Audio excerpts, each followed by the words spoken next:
युधिष्ठिर ने भगवान श्री कृष्ण से पूछा, भगवान, कृपा करके यह बताइए कि माघ मास के शुक्ल पक्ष में कौन सी एकादशी होती है, उसकी विधि क्या है तथा उसमें किस देवता का पूजन किया जाता है। भगवान श्री कृष्ण बोले, राजेंद्र, माघ मास के शुक्ल पक्ष में जो एकादशी होती है उसका नाम जया है। वह सब पापों को हरने वाली उत्तम तिथि है। पवित्र होने के साथ ही पापों का नाश करने वाली तथा मनुष्य को भाग और मोक्ष प्रदान करने वाली है। इतना ही नहीं, वह ब्रह्महत्या जैसे पाप तथा पिशाचत्व का भी विनाश करने वाली है। इसका व्रत करने पर मनुष्य को कभी प्रेत्योनि में नहीं जाना पड़ता। इसलिए राजन, प्रयत्न पूर्वक जया नाम की एकादशी का व्रत करना चाहिए। एक समय की बात है, स्वर्गलोक में देवराज इंद्र राज्य करते थे। देवगण पारिजात वृक्षों से युक्त नंदन वन में अप्सराओं के साथ विहार कर रहे थे। 50 करोड़ गंधर्वों के नायक देवराज इंद्र ने स्वेच्छानुसार वन में विहार करते हुए बड़े हर्ष के साथ नृत्य का आयोजन किया। गंधर्व उसमें गान कर रहे थे, जिनमें पुष्पदंत, चित्रसेन तथा उसका पुत्र ये 3 प्रधान थे। चित्रसेन की स्त्री का नाम मालिनी था। मालिनी से एक कन्या उत्पन्न हुई थी जो पुष्पवंती के नाम से विख्यात थी। पुष्पदंत गंधर्व का एक पुत्र था जिसको लोग माल्यवान कहते थे। माल्यवान पुष्पवंती के रूप पर अत्यंत मोहित था। ये दोनों भी इंद्र के संतोषार्थ नृत्य करने के लिए आए थे। इन दोनों का गान हो रहा था। इनके साथ अप्सराएं भी थी। परस्पर अनुराग के कारण ये दोनों मोह के वशीभूत हो गए। चित्त में भ्रांति आ गई, इसलिए वे शुद्ध गान न गा सके। कभी ताल भंग हो जाता था तो कभी गीत बंद हो जाता था।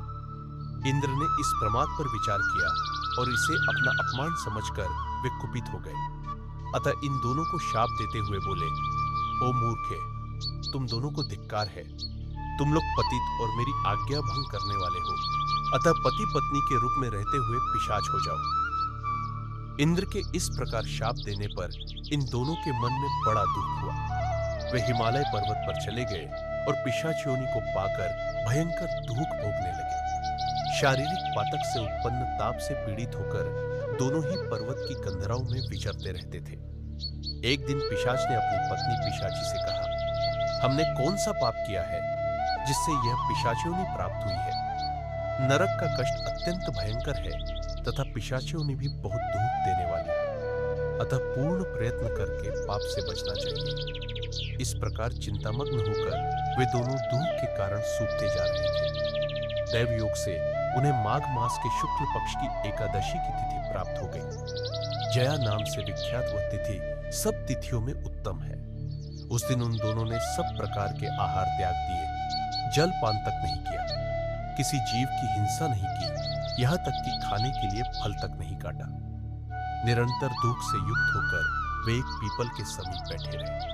सूर्यास्त हो गया। उनके प्राण हर लेने वाली भयंकर रात्रि उपस्थित हुई। उन्हें नींद नहीं आई।